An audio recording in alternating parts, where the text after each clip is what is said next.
लाडकी बहिणीचा लाडक्या जानेवारी महिन्याचा हप्ता म्हणजे 19वा हप्ता हा नेमका कधी वाटप होणार आहे, केव्हा जमा होणार आहे, याच्याबद्दल सर्व लाडकीताईला आतुरता लागलेली आहे. आज तारीख आहे 12, पण 12 तारीख असताना 12 फेब्रुवारी असताना देखील आज देखील हप्ता वाटप झालेला नाही. अजून पण या ठिकाणी GR आलेला नाही. ही तुम्हाला व्हिडिओच्या सुरुवातीला सांगतो. सगळ्यात महत्त्वाची गोष्ट म्हणजे आज बऱ्याच लाडकीताईंना वाटत होतं आणि मला देखील या ठिकाणी वाटत होतं की आज GR येणार आहे, पण या ठिकाणी आज देखील GR आलेला नाही. या ठिकाणी मंत्रिमंडळाची एक मोठी बैठक आज झालेली, काल पण या ठिकाणी झाले. त्याच्यामध्ये मला वाटत होतं की या ठिकाणी आपल्या GR बद्दल, लाडक्या बहिणीबद्दल काहीतरी अपडेट येईल, पण ती अपडेट आलेली नाही. कारण की बघा, लाडक्या एक महत्त्वाची गोष्ट लक्षात ठेवा, आता इलेक्शन संपलेले आहेत आणि पडताळणी सुरू आहे. या दोन महत्त्वाच्या गोष्टीमुळे या ठिकाणी लाडक्या बहिणीला हा जो हप्ता असणार आहे तो कधी भेटणार आहे याच्याबद्दल आपण ह्या ठिकाणी व्हिडिओमध्ये बघणार आहोत. बघा, सर्व लाडक्यांना एक महत्त्वाची गोष्ट म्हणजे अजून पण ज्या लाडक्यांना 17वा 18वा हप्ता भेटला नसेल, त्यांनी जी ई-केवायसी चुकली असेल, त्यांनी लवकरात लवकर आपली ई-केवायसी करून घ्यायची आहे. कारण की जानेवारी महिन्याचा हप्ता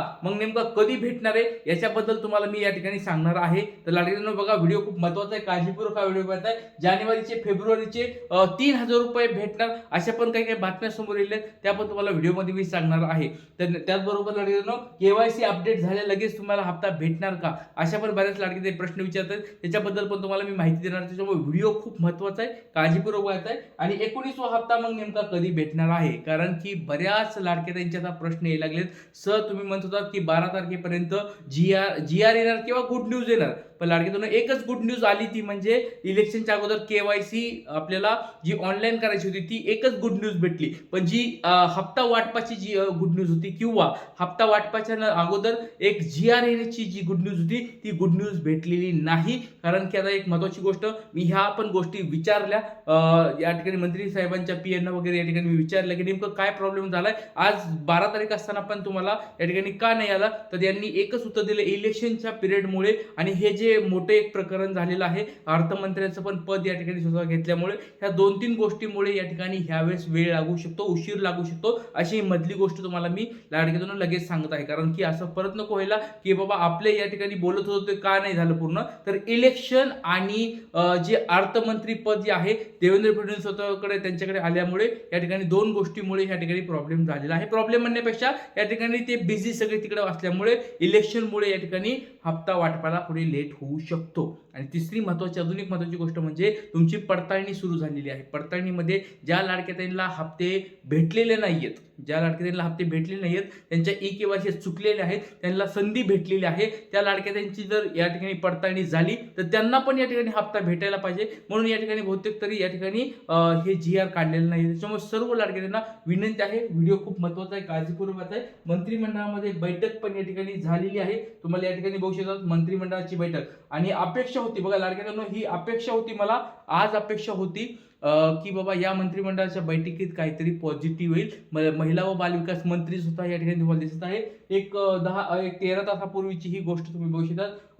या ठिकाणी आदित्य मॅडमचं ऑफिशियल चॅनल आहे, या ठिकाणी महिला व बालविकास विभागाचं ह्यांचं जे चालू होतं. पण या बैठकीमध्ये मला अपेक्षा होती की या ठिकाणी हे लाडक्या बहिणीचं काहीतरी येईल पुढे, पण या बैठकीत काही आलेलं नाही. त्याच्यामुळे लाडक्या बहिणीचं अपडेट आलेलं नाही. ही तुम्हाला गोष्ट मी लगेच क्लिअर करतो, म्हणजे बऱ्याच लाडके त्यांना असं वाटेल की बाबा नेमकं काय प्रॉब्लेम झाला.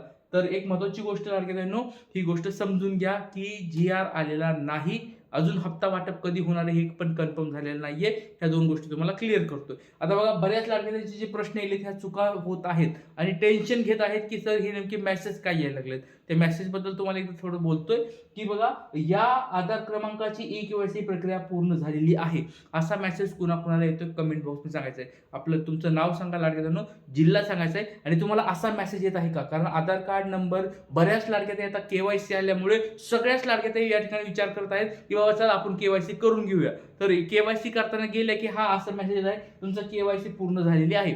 तर असा जरी मेसेज आला तर लाडक्यांनो काळजी करायची गरज नाहीये, तुमची केवायसी ऑलरेडी पूर्ण झालेली आहे. जर तुम्ही योग्यरित्या पहिल्यांदा केवायसी केली असेल, काळजी करायची गरज नाहीये, तुम्हाला हप्ते कंटिन्यू चालू राहणार आहेत. ह्या मेसेजकडे तुम्हाला दुर्लक्ष करायचं आहे. ही फक्त वॉर्निंग आहे. वॉर्निंग याचा अर्थ असं काही नाही की तुम्हाला प्रॉब्लेम होणार आहे, तर फक्त हे तुमची झाली आहे तुमची केवायसी हे सांगत आहे. दुसरा असा मेसेज येतोय बघा, एरर. हा मेसेज एररचा मेसेज आहे. एररचा मेसेज काय येतो हे पण लक्षात घ्या.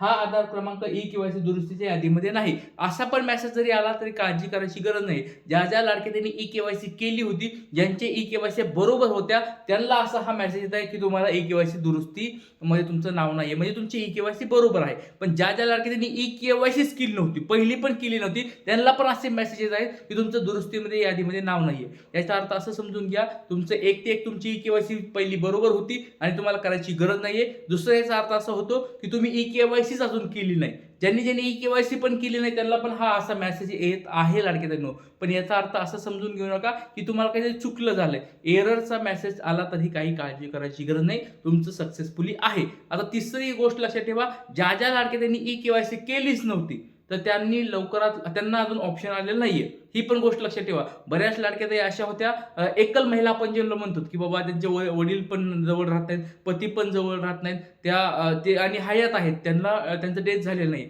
तर अशा महिलांनी नेमकं ई-केवायसीच केली नाहीये. तर त्या लाडक्या ताईंनी एक गोष्ट लक्षात ठेवा, त्यांच्यासाठी सरकारने लवकरात लवकर पर्याय निर्माण करून द्यावा, ही सरकारकडे मी विनंती करत आहे. आता बघा, एक महत्त्वाची गोष्ट अजून तुम्हाला एक सांगायची, ती म्हणजे आता 12 फेब्रुवारीपर्यंत गुड न्यूज येणार होती. त्याचं काय झालं त्या लाडक्या तुम्हाला परत सांगतोय, 12 तारखेपर्यंत गुड न्यूज आलेली नाही. फक्त एकच गुड न्यूज आली, ती म्हणजे ई-केवायसी ऑनलाईन होणार होती.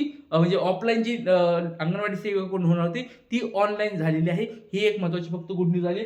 पण जी-आर तरी पण एक गोष्ट लक्षात ठेवायला लागेल, जी-आर पण येईल. आता फक्त याच्यामध्ये एकच प्रॉब्लेम, मी या ठिकाणी आज सकाळपासून तुम्ही बघितलं असेल लेक्चर का नाही घेतलं, तर आज सकाळपासून मी वाट बघत होतो जो मंत्रिमंडळाच्या बैठकीत निर्णय येईल असं मला संध्याकाळपर्यंत वाटत होतं की जी-आर आज येईल, पण जी-आर आलेला नाहीये. पण आता एक गोष्ट त्याच्यामध्ये पण महत्त्वाची गोष्ट आहे, म्हणजे त्यावेळेस मी मेसेज पण केलंय मंत्रिमंडळामध्ये जे PA वगैरे त्यांना विचारलं की काय, तर इलेक्शनचं एक कारण समोर येत आहे की इलेक्शनमुळे या ठिकाणी थोडंफार पुढे जाऊ शकते. इलेक्शन होतं, सगळे त्याच्यामध्ये बिझी असल्यामुळे तो निर्णय अजून पुढे ढकलला जाऊ शकतो. आणि दुसरं म्हणजे एक महत्त्वाची गोष्ट म्हणजे ही जी पडताळणी चालू आहे, ई-केवायसीची नवीन पडताळणी चालू आहे, त्या पडताळणीमध्ये पण लाडक्या बहिणीची यादी बदलू शकते, त्याच्यामध्ये पण वाढ होऊ शकते. त्याच्यामुळे त्या लाडक्या त्यांना पण परत या ठिकाणी इन्क्लूड केलं जाऊ शकतं, म्हणून पण या ठिकाणी वेळ लागू शकतो. अशा स्वरूपाच्या 2 बातम्या समोर येतात. तर त्या दोन्ही बातम्या तुम्हाला मी सांगून टाकलेल्या आहेत लाडक्यांनो.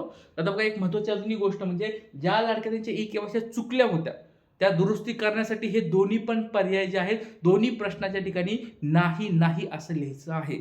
जर दोन्ही ठिकाणी जर नाही नाही लिहिलं तर तुम्हाला या ठिकाणी तुमची ई-केवायसी पूर्ण होणार आहे आणि तुम्हाला तरच हप्ता मिळणार आहे. याचा अर्थ नाही नाही का टाकायचं हे गोष्ट लक्षात ठेवा. याचा अर्थ म्हणजे तुमच्या घरामध्ये कोणी सरकारी नोकरदार नाही आणि तुमच्या घरामध्ये कोणी सेवानिवृत्ती वेतन वगैरे काही वेतन कोणी घेत नाही. ह्याचा अर्थ असा सोप्या भाषेत आहे, नाही नाही टाकायचंय, सबमिट करायचंय आणि तुम्हाला तुमचे हप्ते पुढचे भेटून जातील.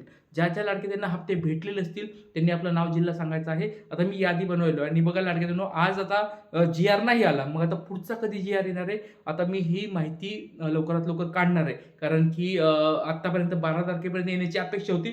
जर ह्या 4-5 पुढच्या दिवसात आला तर चांगलेच. आता 12 तारखेपर्यंत मला वाटत होतं, ते आलं नाहीये. आता मग पुढचा आता तुम्हाला मी सांगेल कधी येईल आणि वाटप पण कधी होणार ते पण तुम्हाला पुढच्या लेक्चरमध्ये सांगेल. इथेच थांबतो. जय हिंद, जय महाराष्ट्र, जय शिवराय, श्री